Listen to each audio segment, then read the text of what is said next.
وأنا بحب كتير يعني الطيور، العصافير بحبها يعني لأنه عندها حرية وبتطير وبتغرد وبتسافر، كمان في الصبح بتغني وبتزقزق. إحنا في غزة يعني زي الطير المحبوس بقفص، ولا بيمشي ولا بيروح ولا بيحكي ولا بيطير ولا بيسافر ولا بيتنفس، محبوس بقفص، والقفص فيه أحزان.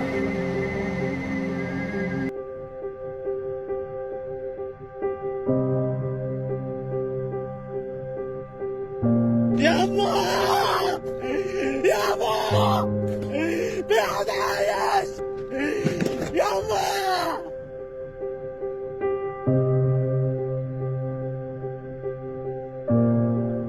I can't even do anything anymore.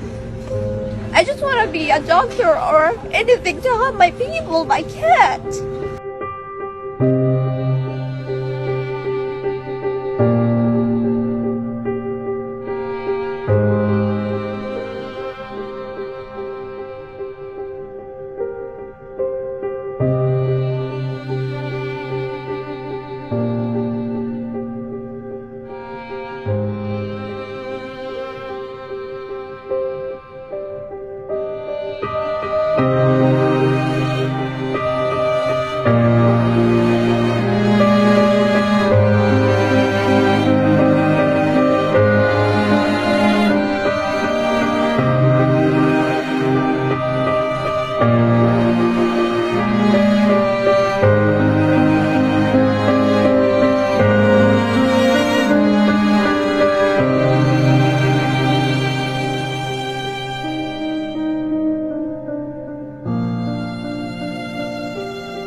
Gaza adalah luka yang menolak hilang, namun juga keberanian yang tumbuh dari puing. Di matanya, dunia melihat bagaimana harapan tetap dinyalakan dengan tangan gemetar. Bagaimana kehidupan bertahan di tanah yang berkali-kali dicoba untuk dibungkam. Dan Gaza, dengan seluruh perih yang ditanggungnya, masih memeluk pagi seakan berkata, "Aku belum selesai."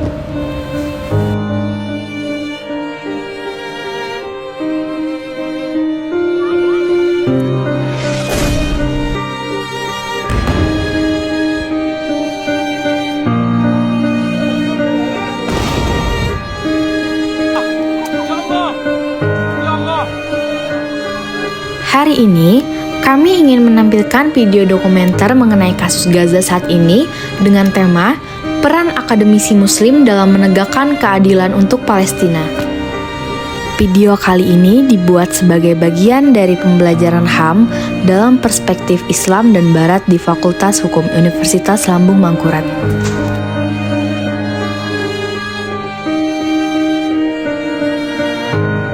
Tentu terjadi pelanggaran hukum internasional pada konflik yang terjadi di Palestina saat ini. Berikut adalah beberapa analisis hukum internasional yang kami rangkumkan menjadi 3 poin utama. Yang pertama, hak hidup. Dalam konflik Gaza, pembunuhan warga sipil secara sengaja atau akibat serangan tidak proporsional merupakan pelanggaran hak hidup. Konvensi Jenewa 4 melarang pembunuhan terhadap warga sipil. Hal ini tertuang pada pasal 27 dan 147. Statuta Roma International Criminal Court menggolongkannya sebagai kejahatan perang dan kejahatan terhadap kemanusiaan. Yang kedua, perlindungan warga sipil. Warga sipil wajib dilindungi dari serangan, penyiksaan, pengusiran, dan perlakuan tidak manusiawi. Serangan terhadap rumah sakit, sekolah, dan kawasan padat penduduk, jika tidak membedakan antara kombatan dan non-kombatan, ini melanggar prinsip pembedaan, proporsionalitas, dan kehati-hatian. Ini dilarang dalam Konvensi Jenewa 4, pasal 27, pasal 33, dan pasal 49, dan diakui sebagai kejahatan perang dalam International Criminal Court di pasal yang ke-8. Yang ketiga, larangan hukum kolektif. Pemutusan listrik, air, blokade total, atau pembalasan terhadap seluruh populasi karena tindakan kelompok bersenjata tertentu, termasuk hukum kolektif. yang dilarang keras oleh Konvensi Jenewa IV di pasal 33. Di International Criminal Court, praktik ini dapat masuk kategori kejahatan perang atau kejahatan terhadap kemanusiaan jika dilakukan secara sistematis. Kesimpulannya, berdasarkan ketentuan hukum humaniter internasional, tindakan seperti pembunuhan warga sipil, serangan tanpa pembedaan, serta penerapan hukuman kolektif merupakan pelanggaran serius terhadap Konvensi Jenewa IV dan dapat dikategorikan sebagai kejahatan perang maupun kejahatan terhadap kemanusiaan menurut Statuta Roma. Dalam konteks konflik di Gaza, praktik-praktik tersebut menunjukkan terjadinya pelanggaran terhadap hak hidup, kewajiban perlindungan warga sipil, dan larangan hukuman kolektif. Dengan demikian, setiap pihak dalam konflik memiliki tanggung jawab hukum untuk menghentikan tindakan-tindakan tersebut dan dapat dimintai pertanggungjawaban oleh mekanisme hukum internasional seperti International Criminal Court. Dalam memahami realitas kemanusiaan yang terjadi di Palestina, penting bagi kita untuk melihatnya tidak hanya dari sudut pandang politik dan hukum internasional, tetapi juga dari perspektif nilai-nilai fundamental dalam syariat Islam. Hak hidup, kebebasan beragama, dan perlindungan terhadap martabat manusia merupakan prinsip-prinsip yang dijunjung tinggi dalam Islam. Untuk itu, pembahasan berikut akan menguraikan bagaimana konsep hak dan maqasid al-syariah memberikan landasan moral sekaligus mandat keadilan dalam menilai situasi yang terjadi. Dengan memahami prinsip-prinsip ini, kita dapat melihat persoalan Palestina sebagai isu kemanusiaan dan keagamaan yang saling berkaitan secara mendalam. Hak untuk hidup atau hak al-hayah. 1. Warga Palestina memiliki hak hidup yang seharusnya dilindungi, namun sering terancam karena kekerasan, blokade, dan serangan militer. Yang kedua, Islam menegaskan bahwa membunuh satu jiwa tanpa hak seolah-olah membunuh seluruh manusia. Hal ini tertuang pada Quran Surah Al-Maidah ayat 32. Yang ketiga, menjaga nyawa adalah salah satu tujuan utama syariat.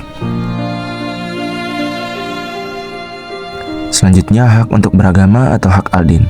1. Umat muslim di Palestina memiliki hak untuk beribadah di masjid, terutama Masjid Al-Aqsa, yang merupakan situs suci dalam Islam. Kedua, pembatasan akses ibadah. Gangguan terhadap pelaksanaan ibadah atau tindakan yang merusak tempat suci merupakan pelanggaran atas hak al-din.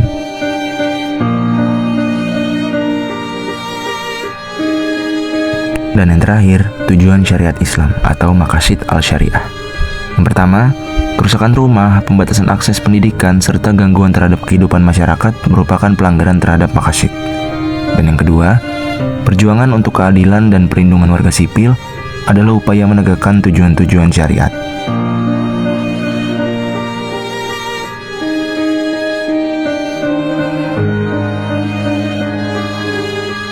Bapak, pertanyaan pertama dari kami, bagaimana pandangan Bapak terhadap tragedi kemanusiaan di Gaza dari sisi hukum internasional?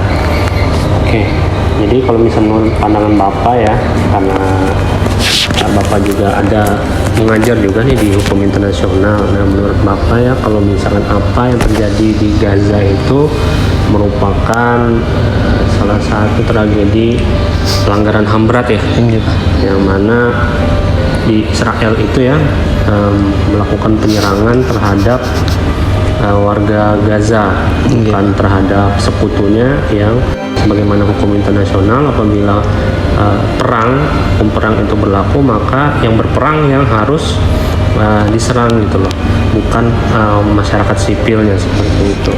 Jadi ini masuk kepada HAM berat. Nah, yang mana HAM berat ini masuknya ke peradilan internasional, sebagaimana itu ada PBB biasanya membahas tentang kesalahan suatu negara terhadap penjajakan atau tragedi kemanusiaan di Israel tersebut. Nah, sampai sekarang juga dari segi hukum internasional itu masih belum belum ditindaklanjuti ya, perihal kejahatan yang dilakukan oleh Israel. Seharusnya sudah para anggota PBB itu sudah menyetujui bahwa Israel ini sudah bersalah dan harusnya memang harus diberikan sanksi tegas. Nah, cuma sampai saat ini tidak ada sanksi yang diberikan kepada Israel, malahan Israel didukung oleh Amerika, yang mana Amerika itu kan memiliki hak veto. Nah, dan Amerika memberikan hak veto itu untuk membebaskan Israel. Nah, itu yang sangat disayangkan ya. Ada negara yang mendukung kejahatan-kejahatan yang memang masuknya ke ranah HAM. Apalagi ini HAM berat, banyak nyawa yang sudah hilang akibat pengeboman sepihak seperti itu ya. Itu sih menurut Bapak. Ada lagi? Baik, terima kasih Bapak. Izin Bapak, pertanyaan kedua, bagaimana peran media sosial mempercepat atau memperkeruh situasi dari sudut pandangan Bapak? Ini terkait dengan tragedi kemanusiaan tadi ya. Jadi dari menurut Bapak sendiri ya, kalau misalkan peran media sosial ini sangat berperan sekali ya, karena banyak informasi-informasi yang dapat disampaikan kepada seluruh masyarakat secara internasional, yang mana dari informasi-informasi tersebut juga banyak terkandung ada kebenaran, informasi benar, ada informasi juga yang salah gitu atau hoax gitu ya. Jadi kita harus bisa memilah dan memilih informasi yang benar seperti itu. Jadi kita tidak salah memihak. Nah, sedangkan kita tahu kalau misalkan apa yang terjadi di sana yang dilakukan oleh Gaza itu sudah salah gitu, apapun bentuknya, informasinya bagaimana, apakah bentuk perlawanan ataupun bagaimana oleh negara Israel, itu sudah salah karena menyerangnya adalah masyarakat sipil, bukan lawannya, lawan dari tentara perangnya gitu. Yang namanya dalam hukum perang, dalam berperang itu kan sudah Bapak jelaskan tadi, yang berperanglah yang harus diserang itu, bukan masyarakat sipilnya. Bahkan dari Israel sendiri itu sudah menyerang tidak cuma masyarakat sipil tapi pemukiman, misalnya rumah sakit yang harusnya tempat yang menjadi tempat perlindungan, kemudian akses pendidikan, kemudian rumah-rumah ibadah. Sebagaimana kita tahu ya, kalau misalnya zaman Islam itu yang mana rumah ibadah itu sebagai tempat paling aman, tempat perlindungan bagi setiap warga atau setiap masyarakat yang ingin tidak terkena dampak dari peperangan. Nah, malahan Israel malah menyerang itu gitu loh. Nah, itu sudah kejahatan berat, itu sudah dilakukan oleh Israel. Jadi peran media sosial itu sangat membantu. Yang pertama tadi mendapatkan informasi, kemudian yang kedua itu memberikan dukungan supaya masyarakat di luar sana itu tidak salah dalam menilai siapa sih yang sebenarnya melakukan kesalahan antara Israel dengan warga Palestina seperti itu. Kemudian yang ketiga yaitu dari dampak sosial ini juga kita dapat terus memantau gitu loh bagaimana perkembangan di sana. Padahal kita kan sudah tahu nih kalau misalnya dari PBB itu sudah memberikan memberikan pendapatnya, memberikan suara bahwa Gaza ini atau Palestina ini sudah merdeka, yang mana seharusnya itu sudah mendapatkan kedaulatan. Dari kedaulatan tersebut, jadi tidak lagi wilayah Gaza ini wilayah yang tidak berdaulat, tapi sudah berdaulat dan bisa mempertahankan wilayahnya seperti itu. Itu sih menurut. Oke, makasih Bapak. Menurut pendapat saya, arti kemanusiaan dari kasus Gaza yaitu setiap nyawa berhak atas perlindungan dan kehidupan yang layak tanpa memihak, dan arti keadilan dari kasus Gaza yaitu memastikan setiap pelanggaran terhadap warga sipil dipertanggungjawabkan dan rakyat bisa hidup bebas dari kekerasan. Menurut pendapat saya, kemanusiaan di Gaza berarti melindungi hak warga sipil dan martabat warga sipil. Sedangkan keadilan berarti menuntut pertanggungjawaban atas tindakan melukai atau menindas warga sipil tanpa memandang pihak manapun. Menurut saya, kasus Gaza mengingatkan bahwa kemanusiaan itu berarti menghargai setiap nyawa dan keadilan diperlukan agar kekerasan berhenti dan hak semua orang harus dihormati. Dari kasus Gaza, arti kemanusiaan buat saya adalah kemampuan untuk merasa pedih ketika orang lain terluka, meskipun kita tak mengenal mereka.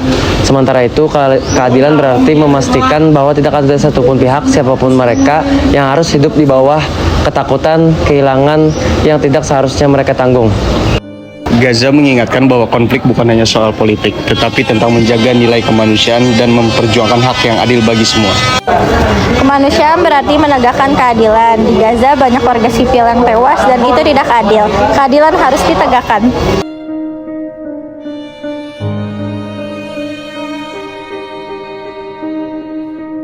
Ya, menurut saya bagi seorang non-muslim tentang kasus di Palestina, tindakan kekerasan atau agresi yang menimbulkan penderitaan bagi sipil dan melanggar hukum internasional tidak dapat dibenarkan dari perspektif kemanusiaan dan keadilan, dimanapun itu terjadi.